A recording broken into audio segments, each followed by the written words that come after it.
Hello again, classmates.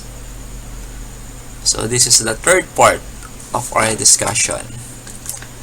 Okay, by the way, as you have noticed, peaceful, 'di ba? Walang tumatahol na aso, walang tumitilaok na manok, at walang batang naglalaro. Kasi it is 2 a.m. in the morning. But before anything else pala, no? How do you find the previous topics? Nag-enjoy ba? Nag-subscribe ba kayo? Nag-like rin ba kayo? Okay, so sa mga hindi pa nagsasubscribe, mahiya naman kayo! Joke! So, mag-subscribe kayo na para magtuloy-tuloy tayo dito. So, 2 a.m. ngayon, siguro iba nag-iisip, ano ba si Sir? Zombie? Actually, may part sa akin na zombie. No, kidding aside, may part sa akin na hindi nakakatulog, kaya ginawa ko ngayon. And timing naman, kasi tahimik, mas makakapag-salita ako ng maayos and no disturbance or interruptions na mangyayari. Okay, so shall we? So let's continue the discussion on integral calculus. Our topic for today is about integration of rational fraction. Okay, before we go on the topic or the topic itself, recall muna tayo. Ano ba ang natatandaan nyo about rational fraction? Of course, it is a fraction. Madali, mahirap. Actually, lahat ng nag-aaral ng math fraction sa fraction ay hirapan, no? Parang redundant nga yung salitang rational. You know why? Kasi rational considered also a fraction na, no? Parang fraction tapos fraction pa. So anyway, ano ba ang rational fraction? Okay, ang rational fraction, again, it's a fraction but it has two types. The first is what we call improper rational fraction. Yung ordinary fraction, yung numbers lang, no, during our elementary days, meron tayong tinatandaan. Sabi ni teacher, pag mas malaki ang numerator kaysa sa denominator, improper. Kailangan daw mas malaki lagi ang denominator para maging proper. So in improper rational fraction, so we're talking about equations or expressions in algebra. So paano natin masasabing improper siya? Kasi may kasama ng letters. Sabi nga, tatandaan ko, ang number daw medyo mahirap na, tapos ginawa pang letters, lalong humirap or pinahirap. So anyway, so as you notice on the examples, sasabihin nyo, sir, mas malaki yung exponent. Para masabing improper, mas malaki dapat yung exponent daw ng numerator. Your observation is good. But, hindi rin tama yung term na exponent na yung mas malaki. Mas magandang gawing term yan kasi gagamitin rin natin to sa differential equation. You have to know the degree of the equation. So, ito na yan. Or the degree of the expression. Degree is pertaining for the exponent or in the exponent. So, on example number 1, should notice again, okay, x cubed or the degree of the numerator is in the third degree compared to the denominator, which is in the first degree. How about on the second example? Okay, so pantay, no? Pantay. So, ganun din. Kung sa fraction siya na normal, improper pa rin. Kasi masasabing proper pag mas malaki yung nasa ilalim. So, pag sinabing pantay, still it is improper fraction. Okay, so madali lang naman intindihin about the degree or is it improper rational fraction.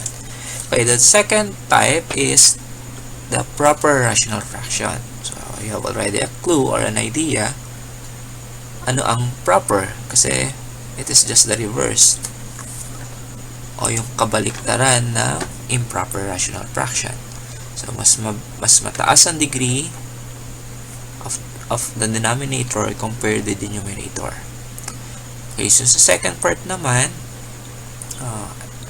as you notice, naka-factor out in denominator. But still, if you're going to expand it, you will say it is proper rational fraction because the degree on the denominator, which is x cubed, or in the third degree, is greater than the degree of in the numerator.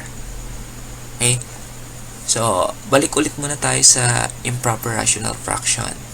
Ano ba nangyayari pag improper ang rational fraction natin in algebra? To simplify the expression, you need to divide. For example, on this first part, okay, pag improper, laging kasunod niyan, you have to divide. Now, parang sinabing 3 over 2. Cannot give an answer of 3 over 2 kasi magiging mali yun. Yung improper rational or proper improper fraction, you have to make it proper. How? Yung 3 over 2, which is improper, you're going to make it into a combination of a number or whole number and a fraction. Yun tinatawag nating mix, kung natatandaan. So, ano yung 3 over 2? You have 1 and something fraction, di ba?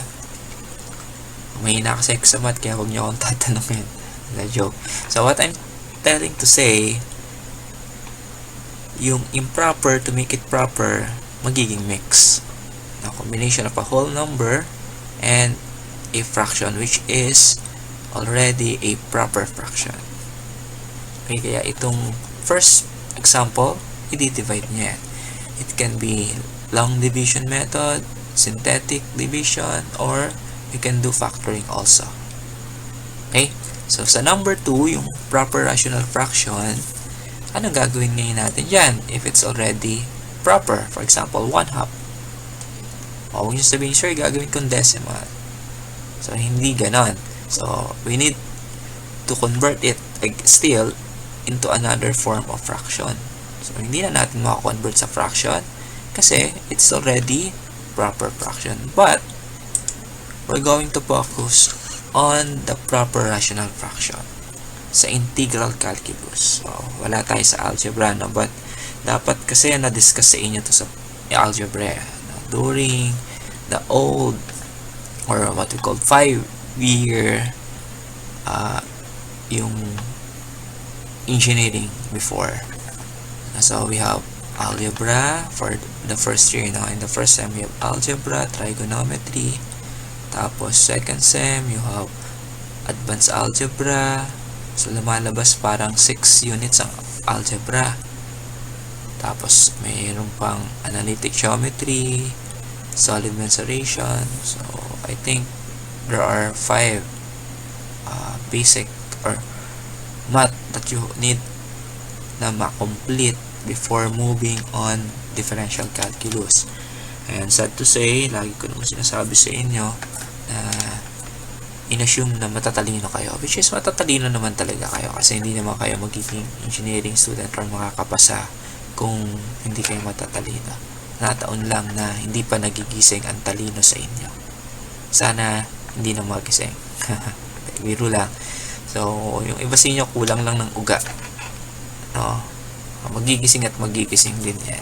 Walang engineering na mahina. Lahat gwapo, lahat magaganda, lahat matatalino man sa teacher. So, anyway. So, paano gagawin natin sa proper rational fraction? So, may problems sa integral calculus na quotient, na division. So, as you remember, paano ba ini-evaluate yung quotient? So, meron tayong quotient rule. But, kung hindi pwede gamitin yung quotient rule, you can do also, pwede ring by parts, kung pwede nga naman. Or, trigonometric substitution. Diba? So, mga methods of integration yan. Same with this one. Kung ayaw nyo methods of integration ng trigonometric substitution, you can use this kind of method. So, wala tayo actually formulang i-discuss today. Still, this is part of methods of integration. Okay, by the way nga pala, no? You can look this our topic for today on your book on page 115, no? Simula to ng chapter number 2. Pero you can also include this as one of the parts ng methods of integration. Okay, so halimbawa may nakita kayong isang fraction which is already a proper, so hindi na siya madi-divide. No? Ang tanong, paano nyo ngayon may integrate? Kung halimbawa, sinubok mo na yung trigonometric substitution, hindi pa pwede. So, sabi ko sa previous topics natin, no, na hindi pa pwedeng sumuko. May solution pa rin doon. So, ito yung pag-uusapan ngayon natin. So, discuss tayo ng konti about partial fraction. Partial, kalahati, fraction, kalahati, redundant din siya. Anyway, fraction decompose into several fractions. So, yun yung target natin. Meron na tayong fraction, which is a proper.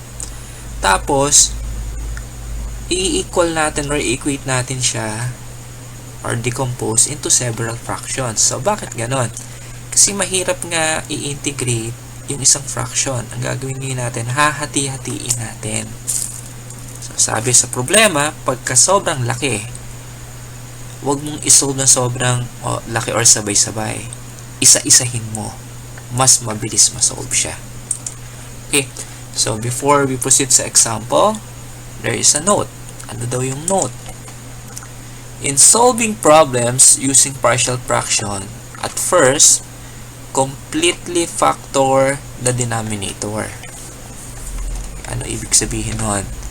Kasi may mga cases tayong pag-uusapan. We have 4 different cases. Okay, before ninyo ma-determine if the problem belongs to case 1, case 2, case 3, case 4, okay, according sa note, you have to factor the denominator completely. So, yun yung pinaka-first and important step before solving the problem using a partial fraction. So, first part natin, mag-algebra muna tayo. So, yung discussion kasi na yan, doon sa algebra before na tinitake ng engineering during their 5 years. Ito yung last part na pinipilit kong tapusin talaga lagi before para mapaghandaan nila sa integral calculus. So, yun yung advantage ng natatapos yung discussion. So, kaya ako rin, pinipilit ko ngayon na kahit papano, no, na maka-move on tayo doon sa mga topics na hindi natin na-discuss last sem. Okay, so ibig ko sabihin, hindi kasi pwedeng mag-move forward kayo. Lahat kasi ng pag-uusapan, pag-aaralan ninyo during your 4 years in engineering course, related yan. Kaya lagi kong sinasabi rin na kakaiba ang course ng engineering. Case number 1. When the factors of the denominator are all linear and none are repeated. What does it mean? Based on sa note, sabi kasi doon, first, before you do or solve the problem, you have to factor the denominator completely. Yun yung pinaka-importante sa lahat. Kasi hindi nyo masasagutan ng tama yung isang problem if you're not going to do it to know what case the problem belong. Hindi kasi pwedeng yung problem talagang case 1 tapos ginamitan mo ng case number 2. So, hindi talagang masosolve mo siya but magiging mali. Kasi yung problem nga which belong sa case 1, ginamitan mo ng case number 2. So, yun yung pinakatandaan ha. Factor the denominator completely. So, here is the format of case number 1. So, if this is the problem, which is the factors of n of x, which is numerator lang yon, and d of x, denominator, ibig sabihin. So, kung ito yung isang fraction na mahirap, na hindi natin ma-integrate, it's hard for us to integrate, we need to apply partial fraction. We need to decompose it into several fractions, yung tinatawag na partial fraction. So, this must be equals to, okay, a fraction, another fraction, and another fraction, where a, b, and z are constants need to be solved. So, magkakaroon tayo ng unknown. Kasi pag hihiwalay-hiwalayin nyo, hindi ko sinabing simpleng, okay, yung isang fraction, pag hihiwalayin ko, okay, i-divide ko yung yung denominator. Hindi ganun kadali yun. So, as you notice also, naka-factor completely na yung denominator. So, paano ba sabing factor completely? Lahat sila naka-multiplication na, naka-group into parentheses. So, pag hindi siya naka-group, it means hindi siya factor completely. Okay, ano ibig sabihin ng all linear? Okay, the variable that being used must be raised to first degree. For example, to x raised to 1, x raised to 1. So, linear ang tawag doon. Pag hindi siya naka-raise sa first degree, it is not considered a linear anymore. Okay, ano naman yung tinatawag na non-R repeated? Okay, after factoring the denominator completely, kailangan bawat or each parenthesis, each group of terms must be different from one another. Magkakaiba sila. For example, I have 2x plus 1. The other is 3x plus 5. Yun, magkakaiba yun. Pero 2x plus 1, tapos yung sumunod 2x plus 1, so it is considered a repeated. Okay? So, after knowing or factoring the denominator of the problem, we're going to decompose it into several fractions. Para yung mahirap na problem na sasagutan natin sa integral, pag dinecompose na into several fractions, mas mapapadali na kasi magkakahiwalay na. Okay? So, sir, yung constant po na a, b, and so on and so forth, paano po namin nalalaman kung ilan nating i-divide? So, madali lang. So, titingnan nyo rin naman yung degree ng denominator based on the original problem. Let's say I have x raised to 3. Nung finactor mo, magkakahiwalay si x, but still, it is in the third degree. So, it means 3 unknowns ang mangyayari, mawawala, or isosolve natin. Kaya, 3 different fractions ang mangyayari. So, meron akong first term or first fraction plus the second fraction plus the third fraction. So, may unknown tayo na a, b, and c. So, kung halimbawa naman ang degree of the denominator is in raised to 5, so, ilan ang nawawala? Hindi ko marinig. Ano sagot? Very good. 5. So, magkaka-unknown tayo ng a, b, c, d, e. At yung mga unknowns na yon, kailangan nating isolve para yung fraction nung dinecompose natin ay equal pa rin to the original problem or fraction. So, ano yung purpose natin? Bakit gumagamit ng partial fraction? Para madali nating masolve yung isang buo na mahirap. Okay, so gets? So, now let's proceed to the example. Example. Evaluate the integral of dx over x squared plus x minus 2. Okay, so mamaya na muna yung action, ha. Let's try to evaluate first the problem. Okay, is it an improper or proper rational fraction? So, once the fraction is in improper form, ano yung gagawin ulit? I-divide nyo na lang muna. Now, from improper to mix. So, madali yun. But, if the case that the fraction is already a proper fraction, like in this example, hindi nyo na pwedeng i-divide. So, let's try solving it with yung basic problem. So, we don't need to write. Tingnan lang natin ano yung formula ng du over u. Okay, applicable ba? Pag sinabing du over u, pag in-apply natin, we need to derive the denominator. Kailangan pag dinerive ang denominator, kailangan walang variable na matitira. Obviously, yung x squared pa lang, pag dinerive mo may 2x, may variable agad. So, it means hindi pwede yun. Okay, how about if we're going to use trigonometric substitution? Okay, trinomial siya. So, tinuro ko sa inyo how to make the trinomial to become a binomial, which is a perfect square. So, possible, no, by using completing the square. So, you can use trigonometric substitution in solving this problem. So, itry nyo na lang siya. Mamaya, no, after discussing this, excuse me, try nyo solve naman using trigonometric substitution. And you will be surprised na, ay, pwede pala. Tapos magkamukha syempre ng sagot yon. So, kayo na mag-decide kung ano yung mas mabilis or tamang gamitin.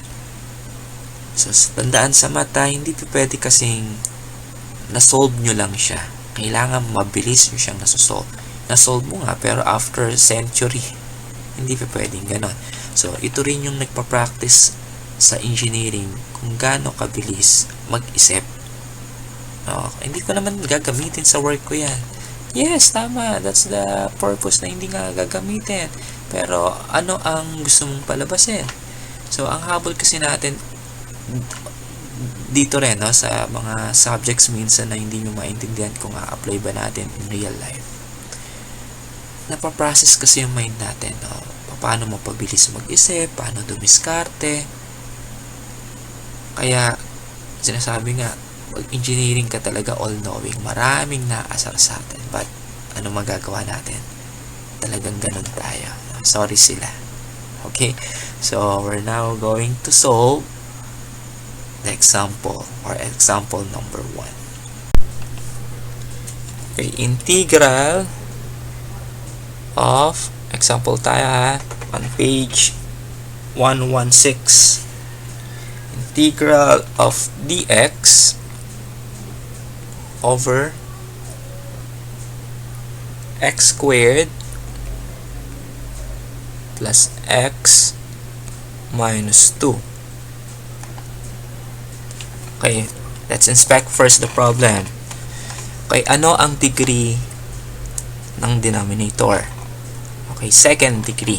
Okay, tama. So, mamaya gagamitin natin yan, no, in solving for the unknowns or ilang factors or fractions ang gagamitin natin pag dinicompose na natin. Second, naka-factor na ba ang denominator? Kasi sabi sa note, no, first step na gagawin. At first, sabi, factor the denominator completely. So, hindi siya naka-factor obviously. Paano malalaman naka-factor? Kailangan multiplication na lang yun sa ilalim na nakalagay sa parenthesis. So, obviously not. Kaya, we need to factor first the denominator. So, if we're going to factor the denominator, okay, konting review ulit tayo sa factoring. How to factor x squared minus 2. Okay, burahin ko lang muna itong part na to. Yan. So, kakaiba kasi yung apps na ginamit ko ngayon. Iniisip ko ano yung pinaka-best. Kasi dati, sa Paint lang tayo. Okay, sana yung Paint. Ang problema medyo yung pagsulat. Hindi maayos. So, ito refine. Pero malamang sa video, baka mabagal naman.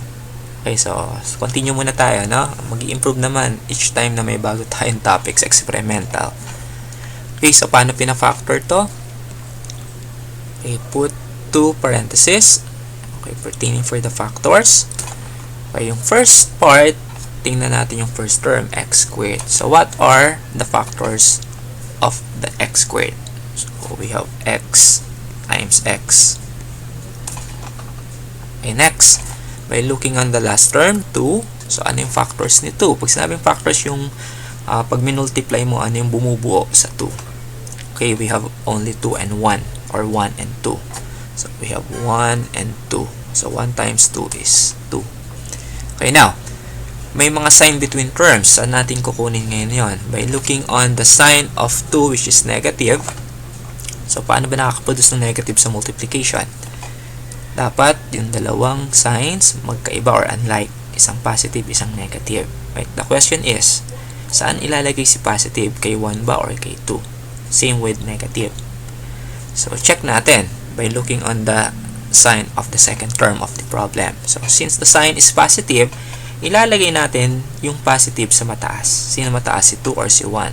Si 2. At yung negative, okay, kay 1. So, if we're going to check using FOIL method, dapat yung sagot na factors, tama siya doon sa left member o sa pinaka-problem. So, using FOIL method, ano yung FOIL method? F for first term, O for the outer term, I for the inner term, and L for the last term. So, for the first term, x times x, which is our first, no? Check. X squared. Next, for the outer term, ito yung outer term, x times 2. Okay, isasabay na rin natin yung inner term kasi ipag-add natin siya. So, x times 2 is 2x, negative 1 times x is negative x. So, this is my outer, this is my inner term. So, 2x plus negative x is positive x. Ito yon. Check. And for the L, which is the last term, ito yon. L. So, negative 1 times 2 is negative 2. Check. So, tama yung factor ngayon natin. So, we're going to rewrite the problem. Okay, ito yung original problem kanina.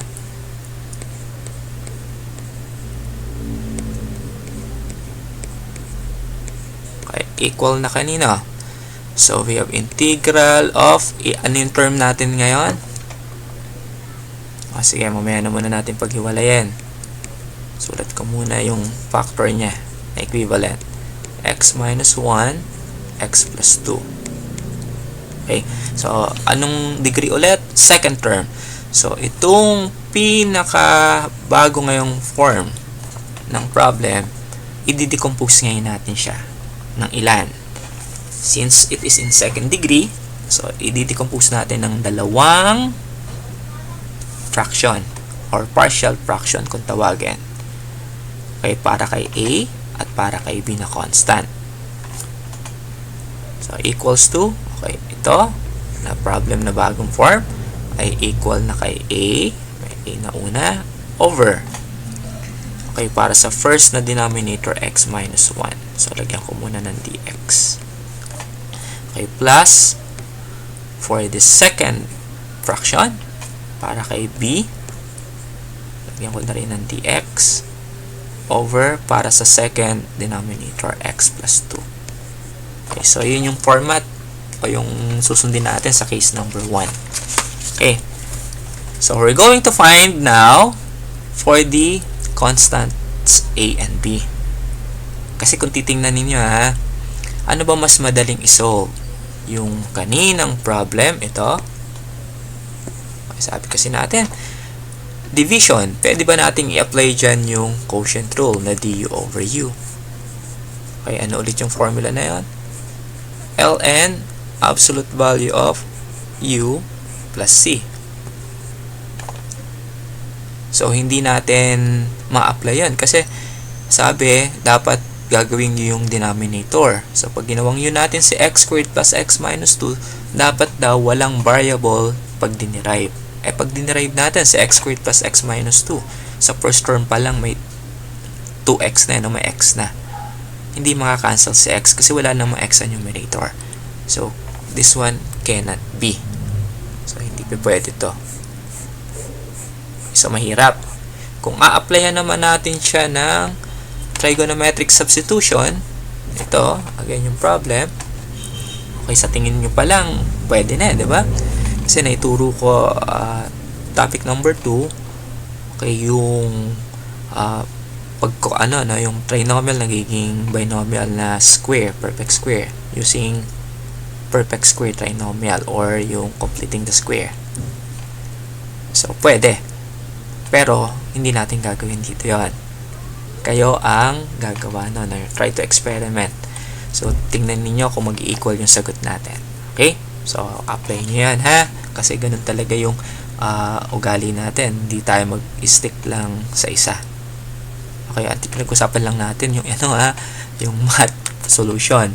No? Pero sa pagiging loyal dapat. Okay? So, we have x squared plus x minus 2. Pero lang, kidding aside. Bahala kayo, may kanya-kanya kayong buhay. Now, paano natin i-solve si A and B? So, yung i-apply na natin is yung sa algebra. Okay, yung algebra, yan yung dapat, ito yung yung partial fraction, yan yung pinaka last part nung nagtuturo pa, o yung may algebra yung engineering nung 5 years pa. And sad to say, wala nang algebra. Ano ba yung natanggal? Algebra, trigo, advanced algebra, analytics, solid mensuration, yung mga wala na sa inyo. Na, kasi, sinasabi ng DepEd, matatalino na kayo. Excuse me. I believe matatalino naman talaga kayo. Okay, kailangan lang panindigan. Okay. So, sige, punta na ngayon tayo sa paano sinusolve. I-rewrite ko muna yung pinaka-equation niya, ha? Yung original equation niya is 1 over x squared plus x minus 2. Tapos, dinicompose natin sa dalawa, no? Kasi pag hindi nyo finactor completely yon, yun ang purpose ng factoring complete the denominator para malaman kung case 1 siya. So, mamaya mas maintindihan niya pag na-discuss natin yung case 2, 3, and 4. Medyo mahaba-haba eh. So, we have A over x minus 1 plus B over, so yeah, burahin muna natin ang gulo ni B. B over x plus 2. Okay, so solve natin kasi si A and B. May dalawang methods rin tayong pag-uusapan. Before natin masagutan sa integral, ang daming dadaanan muna. Kaya, tiyaga-tiyaga lang tayo. Okay, so paano kukunin si A and B? Simplify muna natin. So, ito yung linear, hindi actually, quadratic system to eh. How to solve for variables. Naituro sa inyo to nung high school kayo eh. Okay, tapos dapat i-reviewin ngayong college, pero wala na nga kayong algebra. So, paano sinisimplify yan? It is already an equation kasi may left and right member na kayo. So, pag simplify nito, kailangan matanggal yung nasa denominator. How to eliminate the denominator or the expression of the denominator. So, multiply both sides by the LCD. So, ano yung LCD niya? Yung pinaka-denominator itself. Yung pinaka-factor. Hindi yung mahaba pa. So, ano yung pinaka-factor ng denominator? X minus 1 and x plus 2. Okay. Multiply natin yan. Okay. Nagmukha na namang iba to.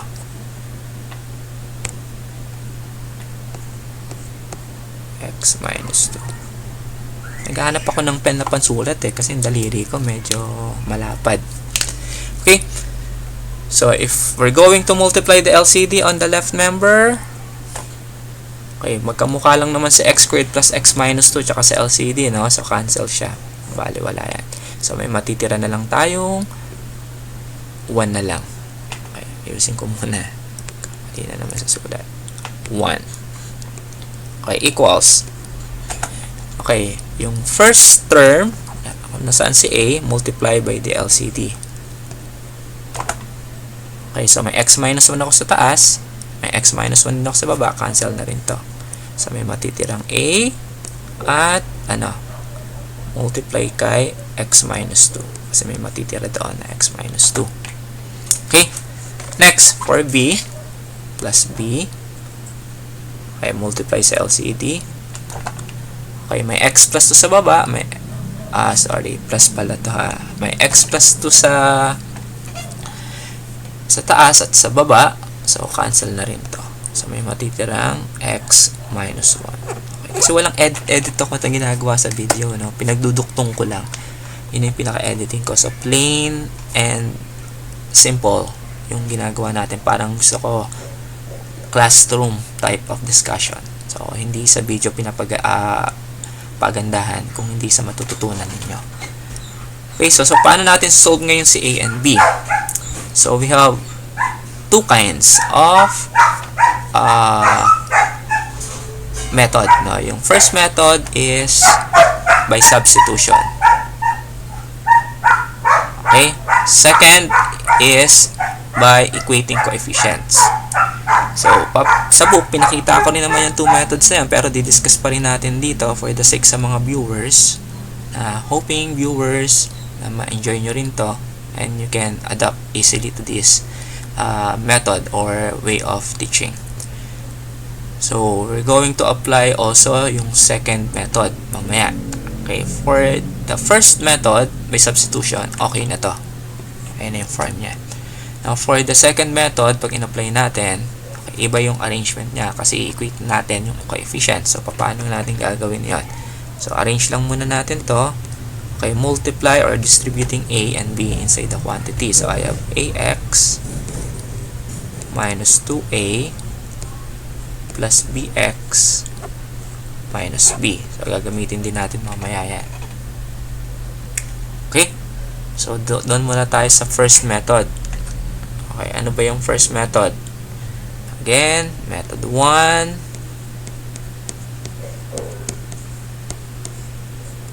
Okay, by substitution.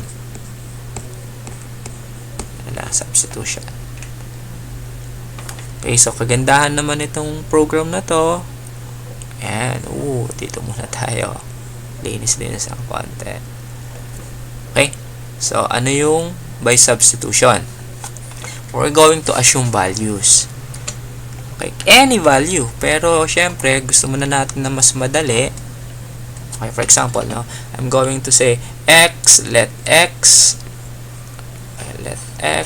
equals to, okay, ano ba siya? Negative 1. Or positive pala. So, paano ko nasabing positive 1? Saan ko kinuha yan? Assuming lang yan, no? Pero, kinuha ko na sa pinaka-equation. So, balik muna ako kanina. Kasi sa denominator natin, meron dalawa tayong denominator. Yung x minus 1, ito rin kagandahan nito. May colorful na pwedeng mag-adjust at x plus 2. If I'm going to let x minus 1 equals to 0, therefore, we can say that x equals to 1. Kaya ito yung nilet natin. Okay? So, do you follow? Nasusundan na. Okay, so mamaya, si x minus 2 yung i-apply natin. So, let x equals to 1. Apply ngayon natin dito sa equation na to. Okay, so we have 1 equals, doon pala sa una, no? Sorry. Hindi dito. Dito sa una. Ayan. Mas madali i-apply dyan yung method 1. Pwede din naman doon sa kanina, pero mas madali na doon. So, 1 is equals to A times, okay, ano si A? Ay, si X. Okay, sabi natin 1 minus 2 plus B times 1, X kasi, minus 1. So, 1 minus 1 is 0. Multiply B is still 0. So, meron lang akong A. So, 1 is equals to A times negative 1. Okay, now, solving for A, divide lang natin both sides by negative 1. Cancel. Therefore, A is equals to negative 1. Okay, may A na ako. Okay, do you follow? Okay, kung observant din kayo, since saan ko kinuha itong si X sa denominator ni A. Diba? Dito. Okay, dito ko kinuha, no? Sa denominator ni A.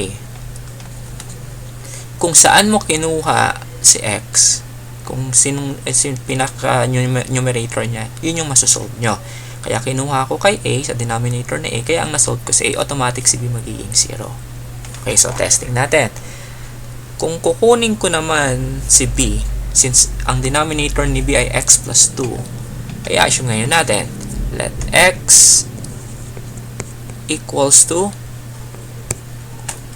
okay, negative 2. Okay, parang may mali yata akong naisulat kanina. X plus 2. Okay, plus 2 ha.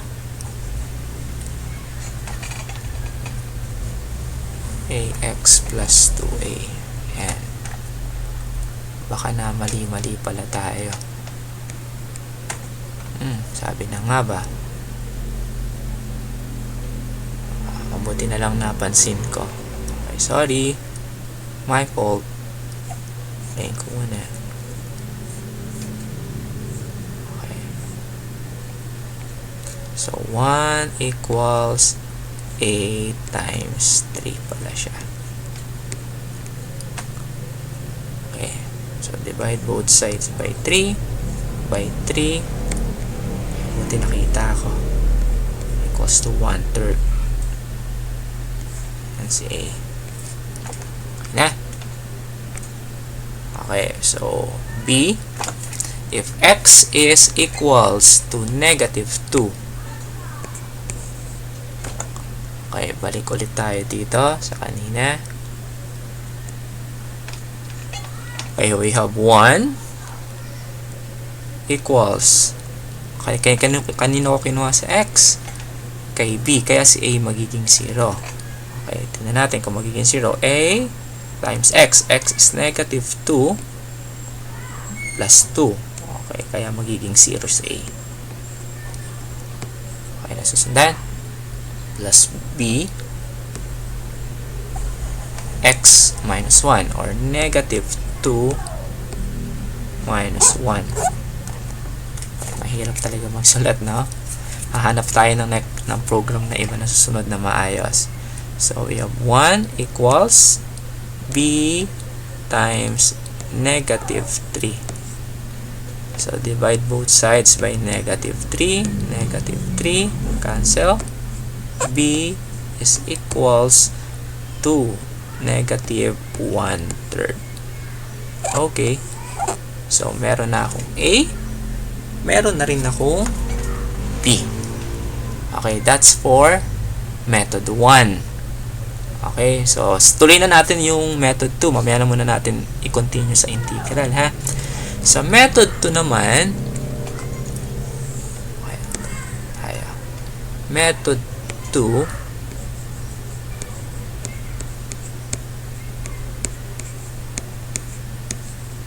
okay, equating coefficient.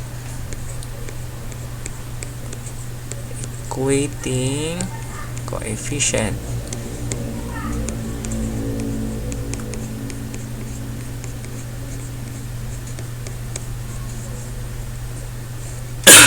Excuse me. So, paano equating coefficient? Kukunin ngayon natin yung second form kanina. Okay, dito naman tayo. Ito naman, kukunin natin. Para mas madali. Okay, so balik tayo doon kanina.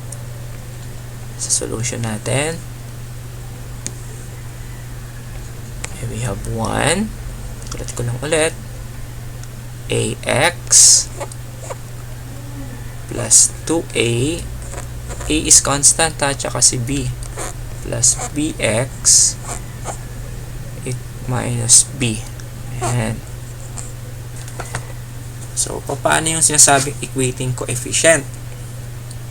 Kukunin natin yung numerical coefficient ng variable. So, since meron lang tayong variable sa x lang, di ba? Tapos ng x constant. Kung siya ay x squared plus x, ganoon. So, may x squared. Okay, ang kinukuha natin is the numerical coefficient. Okay, so paano natin kukunin yung numerical coefficient? At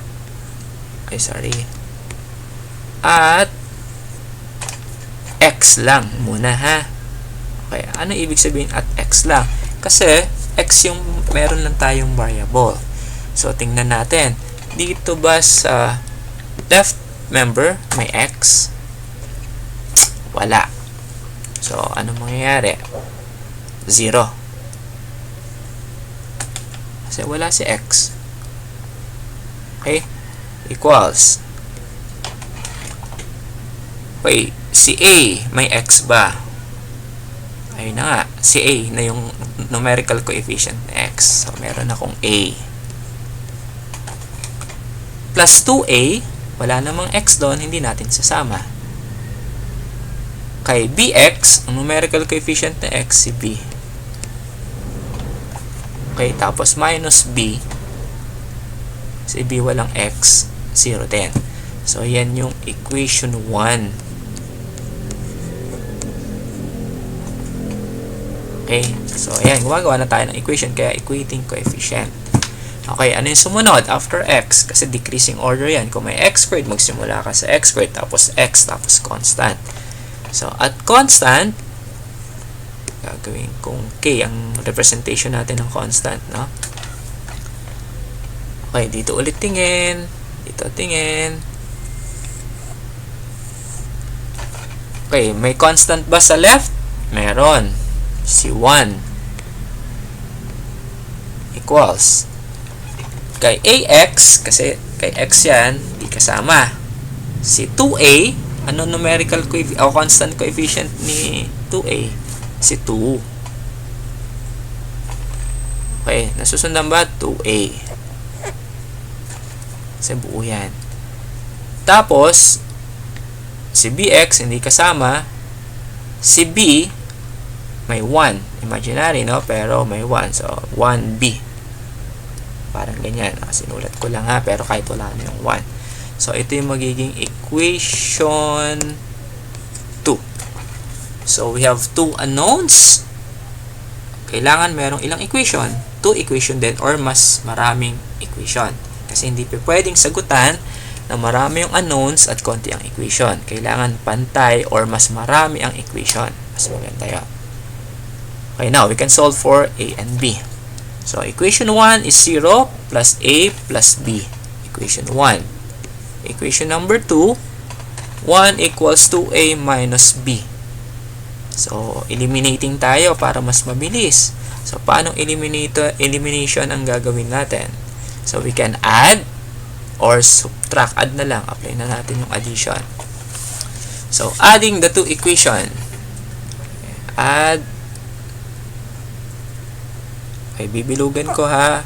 Means equation 1 and equation number 2. Okay, so equation number 1, 0 is equals to a plus b.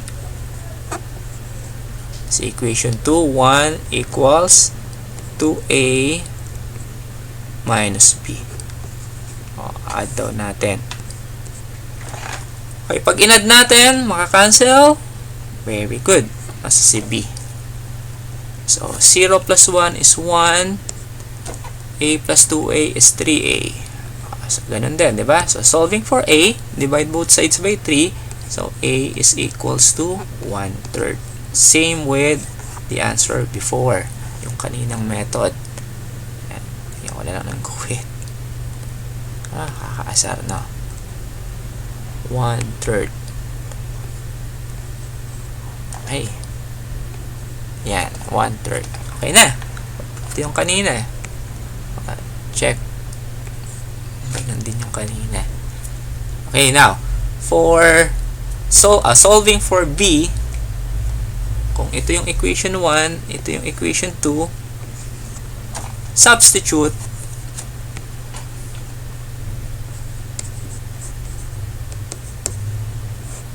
a in, mamili kayo. Pwedeng kay equation 1, pwedeng kay equation 2. Okay, equation 1 na lang kasi mas madali. So, 0 equals a plus b yun, diba? Palitan lang natin si a. We have 1/3, so 0 pa rin to, plus b. Okay, kaya pagka inayos, okay, b is equals to negative 1/3. Okay, so now, you know how to solve the constants using method 1 by substitution and method 2 by equating coefficients. Tapos na tayo sa algebra pa lang. Wala pa tayo sa integral calculus, sa partial integration. So, meron na tayo na 1/3 and negative 1/3. So, babalik na ngayon tayo doon sa problem na to. Ayan na. Okay. So, sa pagbalik sa problem, sagutan na natin yan. Magbubura muna ako.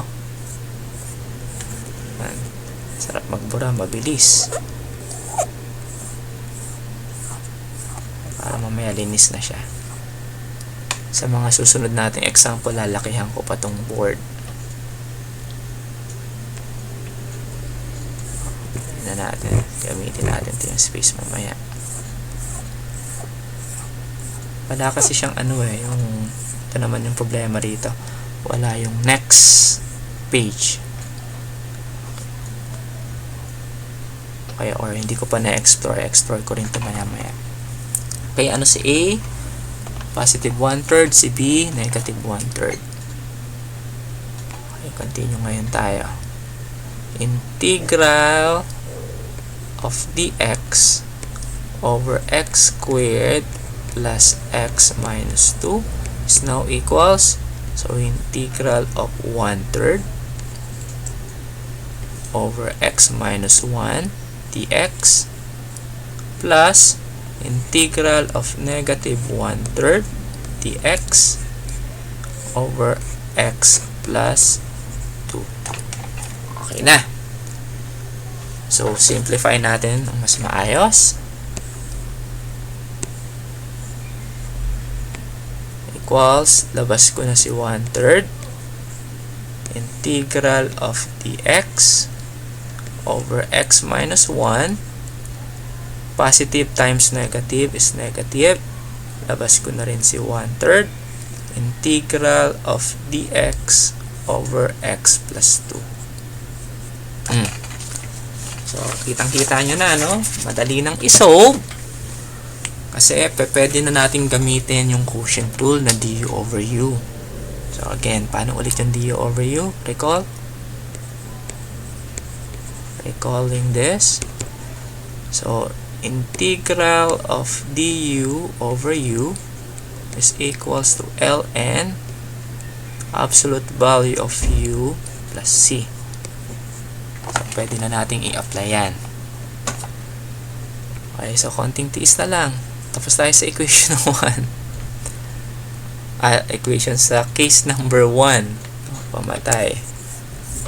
Gusto na ba mag-quit? Pasa na kayo diba? Wala namang bumagsak sa inyo sa integral Yun nga lang, kailangan panindigan nyo. Mabigyan nyo ng katarungan yung grade na binigay ko pagdating sa differential equations. Excited na ako makita kayo. Okay, so balik na ngayon tayo. Doon sa first term, okay, ito yung first term. Sige, sulat ko na lang para maayos. Integral of, sorry, may 1/3 pa pala sa labas.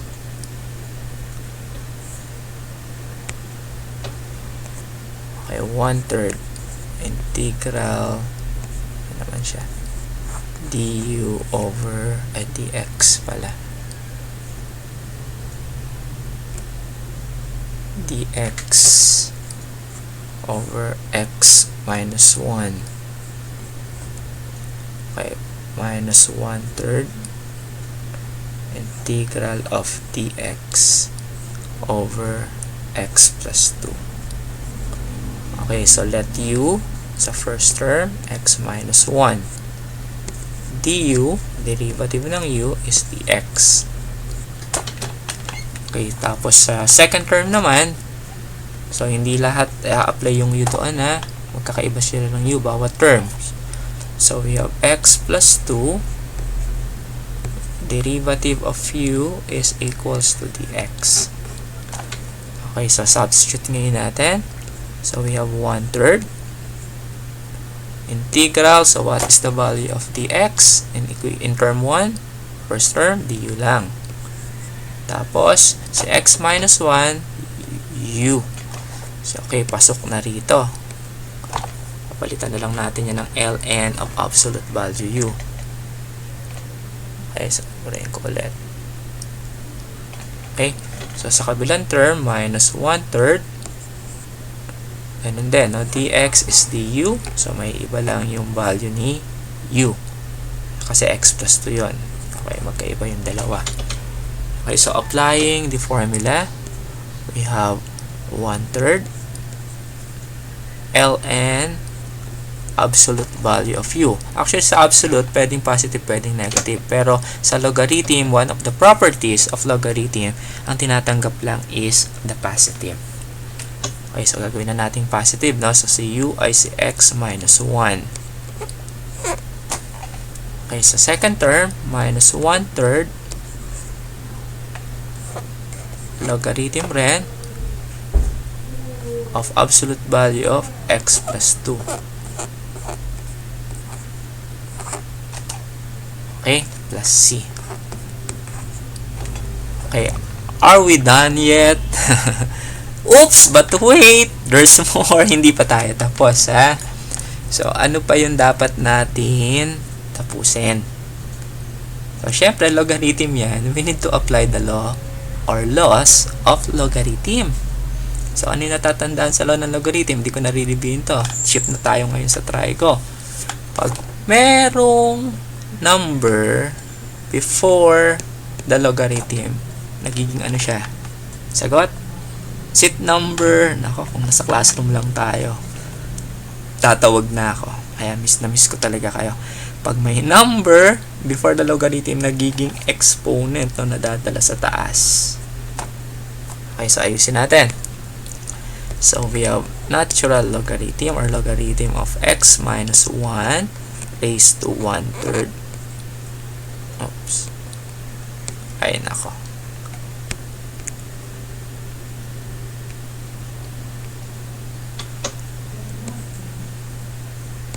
Basta 1/3 na yan. Minus, ganun din sa kabila, no? ln x plus 2 raised to 1/3 plus c. Okay? So, next.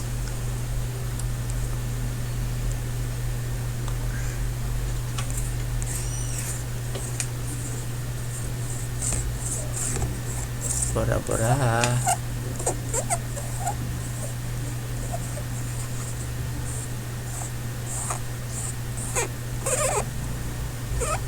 Okay. So, okay na. Na-apply na natin isang law. Next. Pag addition, ang logarithm nagiging multiplication. Pagka subtraction naman, katulad niyan, nagiging division. No? So, napag-iisa na lang yung logarithm. Kanina, dalawa yung nakasulat. Ngayon, magiging isa na lang. So, ln division. X minus 1 as a numerator raised to 1/3 divided by x plus 2 raised to 1/3 and plus c. Okay? So, according sa rule naman ng exponential, magkamukha yung 1/3 sa taas, magkamukha sa yung 1/3 sa baba, pwede na natin pagsamahin. ln x minus 1 over x plus 2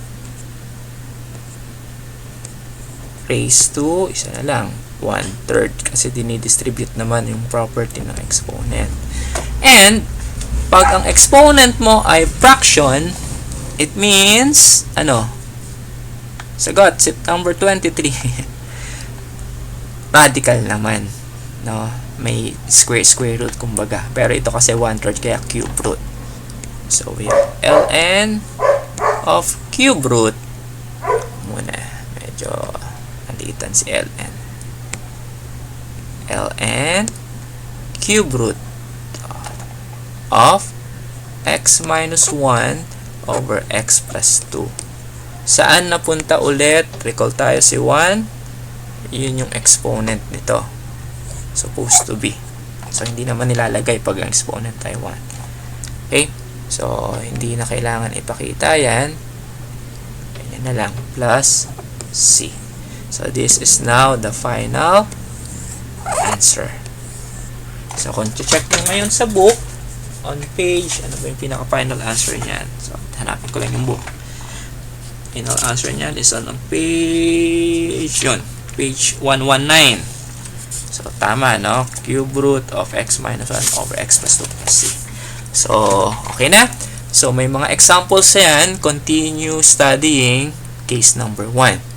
So, hindi na ako magbibigay ulit ng example. Kung may tanong na lang ulit, again, pwede akong i-message or write on the comment on the YouTube. At don't forget to subscribe and like.